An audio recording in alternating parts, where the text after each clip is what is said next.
W. Fitch Company presents Dick Powell as Private Detective Richard Rogue.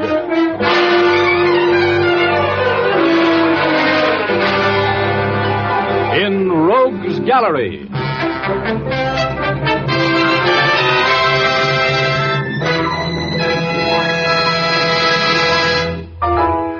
Rogue speaking. Well, tonight we meet a sort of an unusual girl. Her name is Muriel, and she's quite a personality. The name of the story is Murder with Muriel. But before we get into our story, here's Jim Doyle, the man from the Fitch Company. Are you looking for a smooth shave, men? Then try Fitch's No Brush Shaving Cream. It'll give you the kind of shave you want because 40 years of experience have gone into the making of this product. Fitch's No Brush contains a special skin conditioner ingredient that takes the work out of shaving. You won't have to struggle and scrape against stubborn whiskers because the skin conditioner prepares your face beforehand. It holds the whiskers up so your razor can zip them down closely and quickly. Even against the grain of a tough beard, your razor will glide swiftly, never nicking or scraping. Fitch's No Brush is a boon to sensitive faces because it lubricates gently, keeping that tender skin from being irritated. After this quick, easy shave, your skin will feel cool and refreshed, wonderfully smooth. And if you prefer a lather cream, try Fitch's Brush Cream. It forms a rich, abundant lather when applied with a brush. This lather stays moist all during the shave. Fitch's Brush Cream also contains the special skin conditioner for sensitive faces. Fitch's Brush and Fitch's No Brush Shaving Cream are available in handy 25 and 50-cent sizes. For a shave you like, switch to Fitch. Thank you, Jim. Now I'd like to tell my story. Okay, here's Dick Powell as Private Detective Richard Rogue in another personally conducted tour through Rogue's Gallery.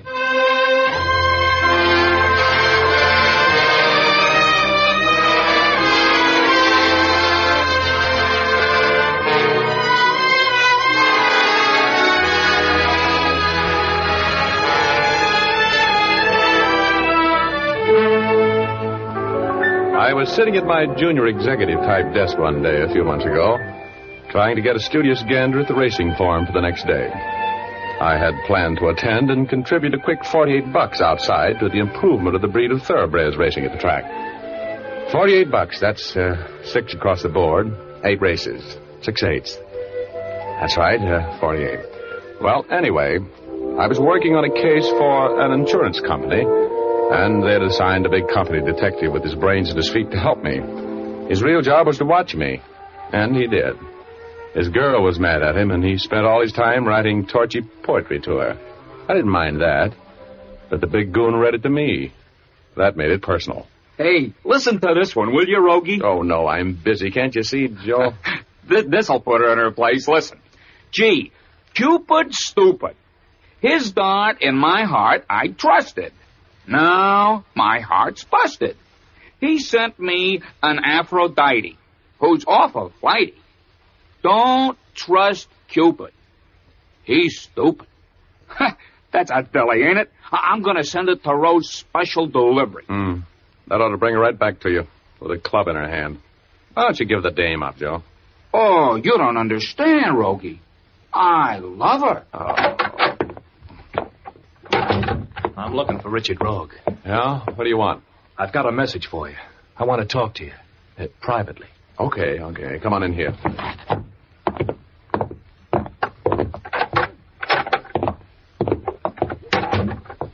Look, I'm a busy guy today. What do you want? What's your name? I'm Joe Layton.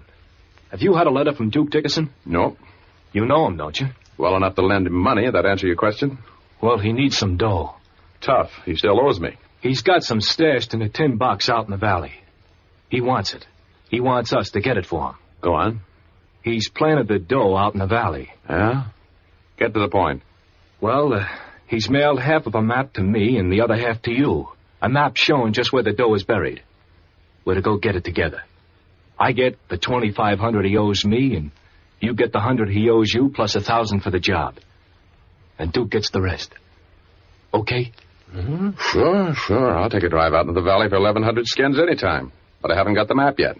Well, he mailed it day before yesterday. It should be here. Well, it isn't. Drop around about noon tomorrow. Maybe it'll come in the morning mail.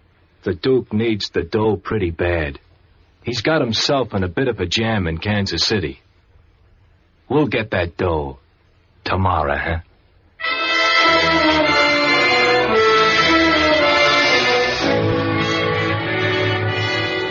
There's something about money I like. I think maybe it's the feeling of power it gives me when the rent is paid. Anyway, this spook shoved off, and I went back into the outer office where Joe Black was poised and penning some more poetry. The phone rang, and I thought twice before I answered it. It was almost 6 o'clock, and I had plans for that evening. But I finally gave in to its yammering. Rogue Detectives, Richard Rogue speaking. Hello, Mr. Rogue. I must see you right away. Sorry. It's a matter of life and death, Mr. Rogue. I'm afraid. What's the matter? What's your name? Muriel Scott. Please, come to the Rialto Theater. I can't be seen talking to you. I'm in the aisle seat, center aisle, 3 rows down from the rear of the theater. On the right-hand side out of the center aisle. The seat next to mine is vacant. Please meet me there as soon as possible. Please, hurry. Okay, wait there. Who was that, Rogie? Oh, now, look, Blackie, it was private business. Why don't you run along home now and get some rest? Oh, no, the boss told me to stick with you, and that's what I'm going to do. You're tricky, you know. We don't trust you. Oh, look, Oh, hello. What are you doing here, Urban? Just dropped in to ask you a few questions, Rogue. Good evening, Lieutenant Urban. Hello, Blackie. Go wait in the hall. I want to talk with Rogue. Yes, sir. Oh, now, what's on your mind? You know a guy by the name of Layton? Joe Layton? That name sounds familiar. Why? He just left here, didn't he? Well, he's been here. What's that to you? What do you want to see you about? Well, I don't see how that could possibly affect you, old man. He came to see me on private business. That's all the talking I'm going to do. How'd you know he was here, anyway? I just took a card off him. He had your name and address on it. What did he want to see you about, Rogue? He didn't mention your name. How come you'll be shaking Joe Layton down? Is he pinched? No, he isn't in any trouble with the police, Rogie. I picked him up about a block from here a while ago. He'd been robbed and murdered.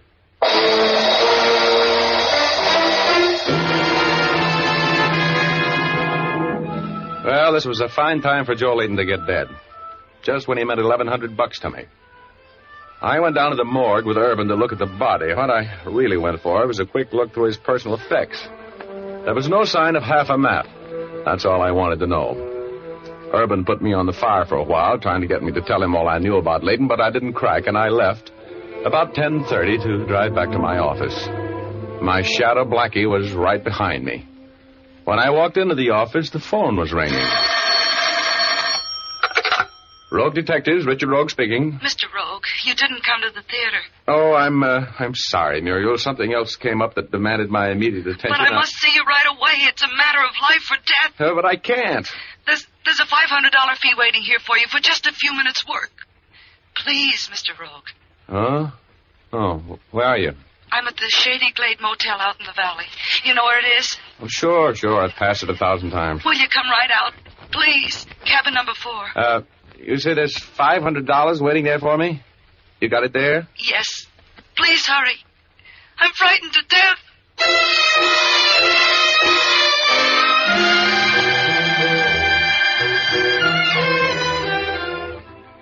Well, I just had 1,100 skin shot out from under me, and I decided I couldn't afford to be too temperamental about a sure 500.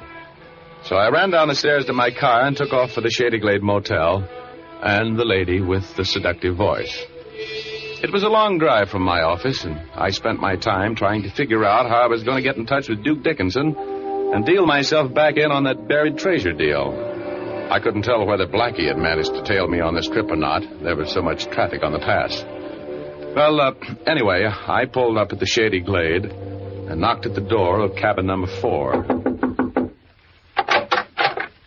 You're Mr. Rogue? Yeah? Come in. Well, get it off your chest, lady. Please, sit down. Okay, but I'm in a kind of a hurry. Let's make this as brief as possible. All right. Would you care for a drink? I'd love one. But look, you were tearing your hair out a half hour ago. I got here as soon as I could by breaking a few speed laws. Now, before we get social, what's the deal? I'm in trouble, Mr. Rogue. I'll take it from here, Muriel. Huh? Oh, a reception committee with artillery, huh? Well, how about giving me a quick rundown on what's the deal? What do you want from me? You know a man by the name of Joe Layton? Yeah, I knew him. And I know what happened to him. You wouldn't want it to happen to you, would you? I don't insist on it. Get out of here, Muriel. I'll stay. Get into the other room. Go on. All right, Shep. All right now, Rogue. Let's get down to business. You had company today, didn't you? Layton was up to see you. That's right. Everybody seems to know that. What do you mean? Well, the cops came to see me later. Took me down for a little questioning. You see, they knew Layton called on me, too. Mm-hmm. Yeah. When you shook him down for that map, you should have taken that card with my name and address off of him. And you can't think of everything. I want your half of that map, Rogue. I don't have it. Don't lie to me, Rogue. Just give me your half of the map. I don't have it. But even if I did, name me a reason why I should give it to you. Where is it? I don't have it. That's all I know. I'll give you $5,000 for it, Rogue. Huh? Why should I sell it to you? I had to kill a man for half that map. I don't want to have to kill you unless it's absolutely necessary, Rogue. Believe me, I hope it won't come to that. Now, look, pretty boy. I don't have the letter, and killing me or keeping me here won't make you much of a score. Where is the letter? Why should I tell you? Let's face it, chum. Is it in your office? I haven't received it yet. It'll probably be in the morning's mail tomorrow. This is not getting anybody someplace. I'll do the worrying about that. Yeah? Well, while you're worrying, take a look behind you. You got company. Oh, no. I'm surprised at you trying to run that old bluff like that on me. You think it's a bluff? Hey, Blackie. Drop that gun, mister. I couldn't miss you from here. You better drop it, pretty boy. My friend Joe Black is a very nervous type. Yeah. Drop it. Okay. Oh, that's a nice guy. Look, Blackie, I'll hold the gun on this citizen. There's a girl in the bedroom. Go get her. All right, Rogie. What are you going to do with me, Rogue? I haven't made any plans yet. You'll be taken care of. Don't worry. Why don't we keep this to ourselves, Rogue? There's plenty. Hey, Rogue, there's no dame in here. What? The window's open and she's gone. I heard a car pull away just as I came in here. Oh, that's fine. That's great. Well, it isn't my fault, Rogie. I did what you told me to, and... Muriel got away, huh? That's right. She got away. But we've still got the main attraction. That's you. Look, Rogue, there's no reason why we can't make a deal. I'm perfectly willing to cut you in for half the money. How big of you. You have to watch those generous impulses, Shep. Next thing you know, you'll be giving away the sleeves out of your vest. Hey, Blackie. Yeah? You just declared yourself in on 5 bills, okay? Sure. What do I do? Shake him down. I want half of a hand-drawn map. There's no point in us working against each other, Rogue. Shut up. Yeah. I'll get it for you. Keep your hands away from your pockets. Yeah, just keep them up in the air, and I won't have to break your thick skull. Toss me his wallet, Blackie. Quit squirming, you. Yeah. There you are, Rogie. And a nice wallet it is, too. Maybe you'll let me have it, huh, Rogie? After you've taken the map out, of course. That's what I love about you, Blackie. You have such big ideas. Well, quite a bit of dough here. And a driver's license. Glad to see that you're a law-abiding citizen, Shep. Oh, now, here it is. A little piece of paper worth $25,000. Now, look, Rogue. Suppose I work with you. Just cut me in for $5,000. A little late for that, Shep. Blackie. Yeah? I'm afraid our friend Shep might be a burden. You better put him to sleep for a while. You mean like this? Oh. You're so enthusiastic, Blackie. Now let's get him tied up and slip him under a bed until we need him again, shall we? Of course. Hey, hadn't we better call in the cops, Rogie?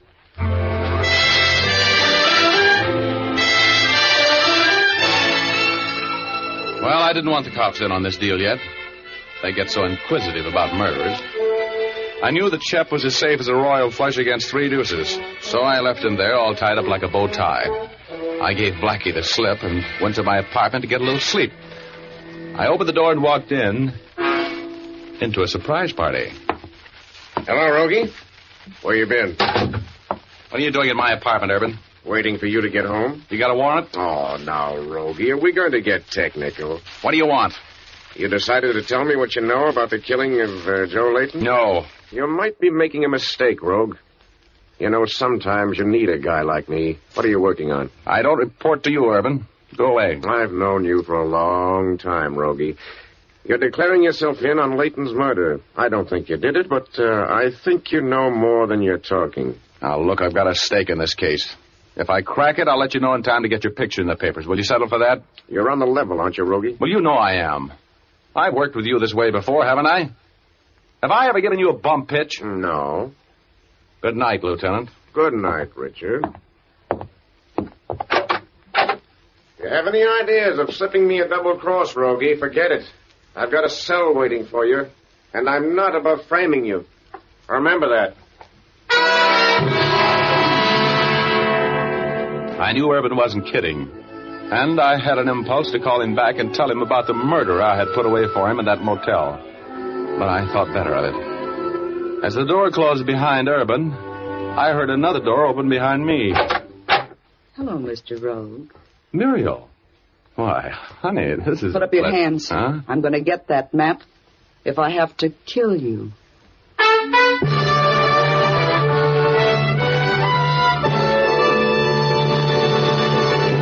We'll return to our story in just a moment. But first, I'd like to tell you that glamorous women the country over are using Fitch's saponified shampoo for greater hair beauty.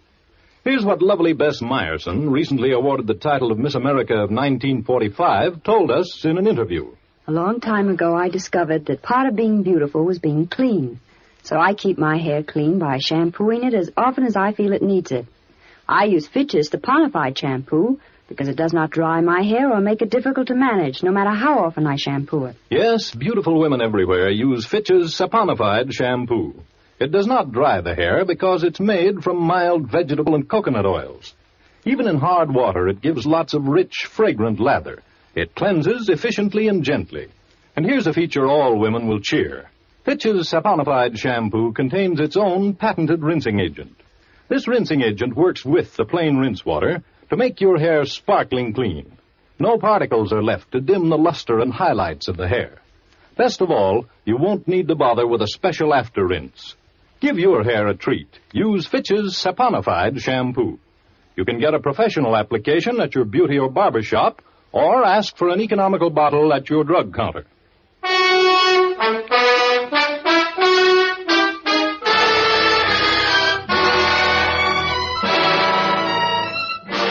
Richard Rogue is involved in an affair concerning $25,000 in buried treasure. There's a girl in the affair named Muriel Scott, and right this minute, the lovely Muriel is an uninvited guest in Rogue's apartment, where she's holding Rogue at the end of a .45 automatic.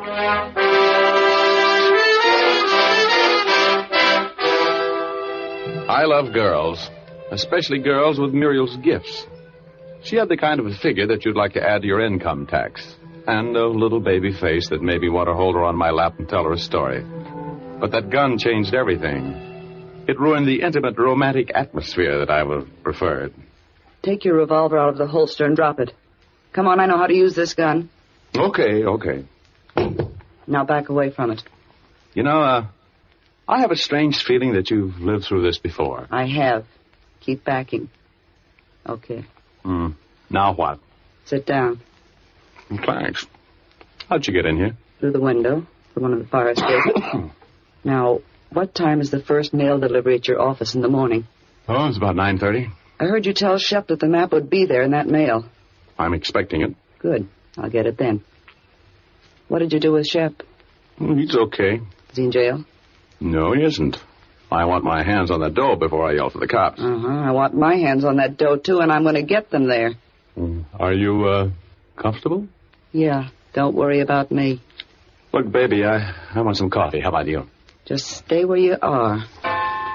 Oh, but look, beautiful. It's only 11:30. It's 10 hours before the mail arrives. I can stay awake 10 hours at $2,500 an hour. Easy. It's too bad you're so hard to get along with. You're a very beautiful dame, you know it? Yeah, I know it. Just keep your seat, Mr. Rogue.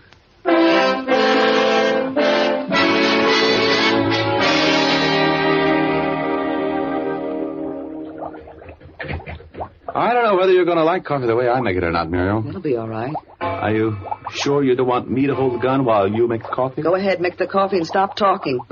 Okay, beautiful. Yeah, but you'd better listen to my proposition. We could do a lot together with 25 grand. Ever been to Rio?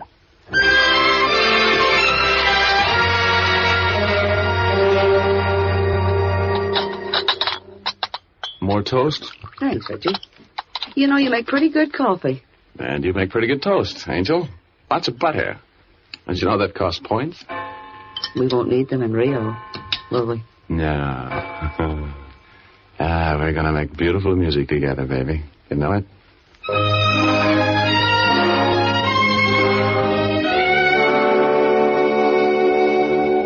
How did you ever get mixed up in a deal like this, anyway? Oh, he came through Pittsburgh. I know the town well. He spent a lot of money on me, and I thought I was living. You're too nice a girl to go around pointing guns at people. What did you do with that cannon, anyway? I left it on the kitchen table. Oh. You comfortable? Uh-huh. A few more hours and you can go pick up that money, huh, baby? Yeah. 25 grand. You know something, honey? What? I can just barely remember shape.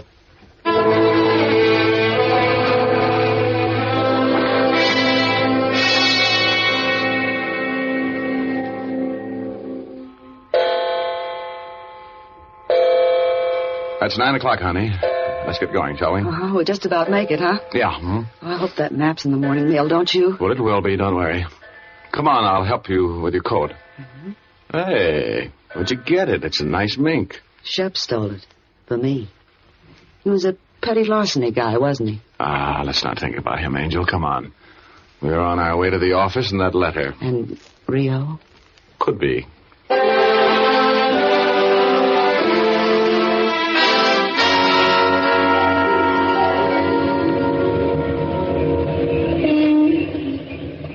Well, we're here. Now, you stay in the car.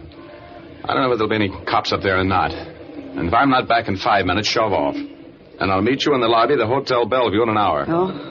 You're not going to take me to the office with you? No. Then leave me the half of the map you took from Shep.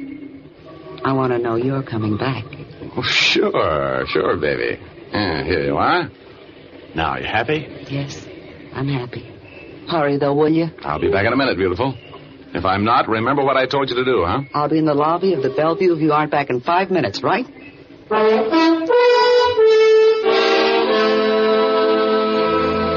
If that letter was in my office, I had this case whipped like Simon Legree had Uncle Tom. Then my wishbone was in my throat as I rode up to my office. The elevator had always seemed slow, but this morning it seemed to be going backwards. With just a few more breaks now, I'd be back at home base, like the 3rd Fleet. I walked into the office, and there sat my shadow, Joe Black. I pitched him some fast double talk about ditching him last night, ran through the mail, found the letter from Duke Dickinson with a map.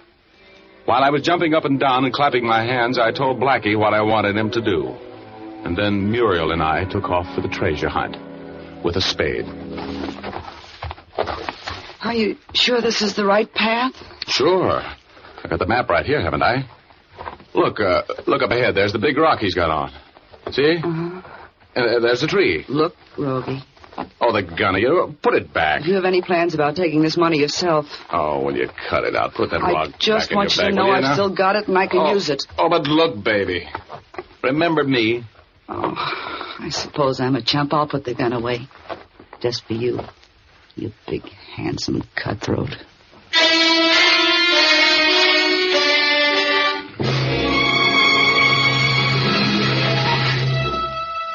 Well, I paced off the location of that hidden treasure just like it said on the map. Feeling a little like Captain John Silver as I did it. And then I exposed my poor, aching back to the unaccustomed labor of making a hole in the ground with a spade. I will never be a fan of digging. I like my spades 5 at a time. Preferably running from the ace down to the 10 with a lot of dough in the middle of the table instead of in the middle of the pasture. But I dug. Are you sure you're digging in the right place? Sure.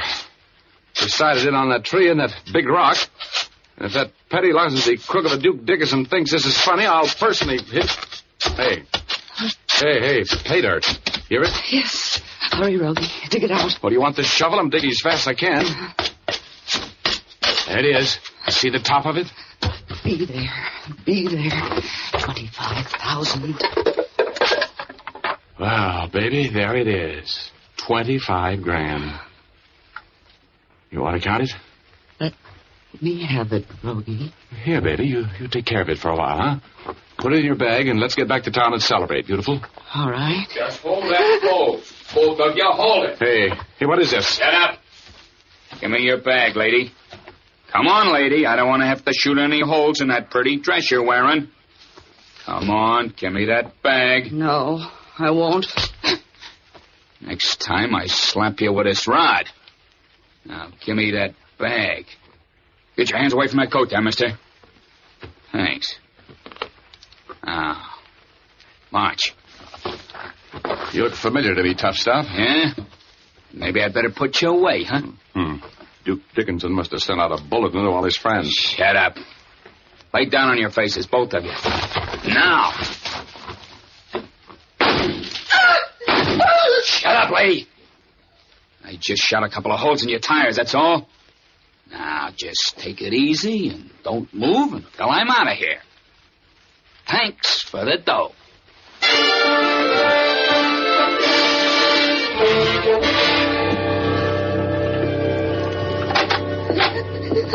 Come on in the office, baby. Now, buck up and stop crying. I don't suppose you can pay any attention to me now that the money's gone. You probably forget me as soon as you can. Oh, baby. Oh. Hi, Urban. Hello, Rogue. Who's this? A cop. What's he doing here? He's here after you, baby. Oh, Richard.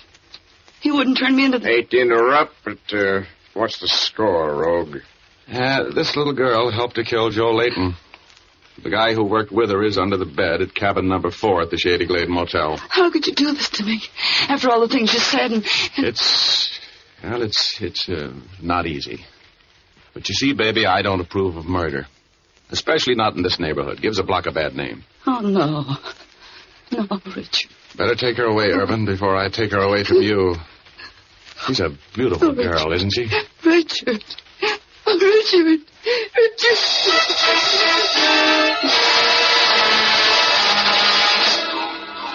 Well, that's the story. Of course, you recognize my old friend Joe Black as a hold-up man. You see, I figured that when Muriel and Shep went on trial, I would have less explaining to do if they thought some stranger had finally come up with the 25 grand. I gave Joe his 500 like I said I would.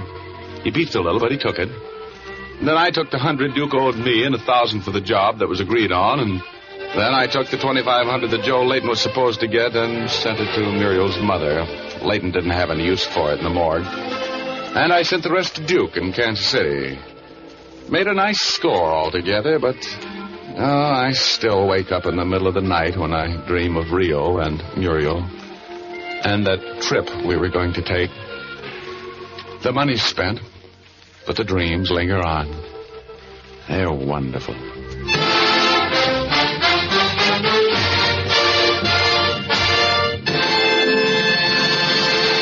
This is Dick Powell again, ladies and gentlemen. Hope you noticed that I didn't get hit on the head in tonight's story. It was nice for a change. I hope you like the yarn. Ray Buffum wrote it, Lee Stevens composed and conducted the music, and Dee Engelbach produced and directed. I want to remind you to make a date with us the next Thursday night. We're going to get mixed up in a strange affair about a photograph. We call it photo finish. Be on hand for the developing, will you? Thanks for listening, and good night, all. Now, here's Jim Doyle. Don't forget to tune in again next Thursday, same time, same station, when you'll again hear Dick Powell as Richard Rogue in Rogue's Gallery. Remember, if dandruff is your problem, ask for Fitch's Dandruff Remover Shampoo. Removes dandruff the first time it is used. Fitch's Dandruff Remover Shampoo is the only shampoo whose guarantee to remove dandruff is backed by one of the world's largest insurance companies. This statement can be made by no other shampoo. Ask for Fitch's Dandruff Remover Shampoo at your drug counter, barber, or beauty shop. Fitch is spelled F-I-T-C-H.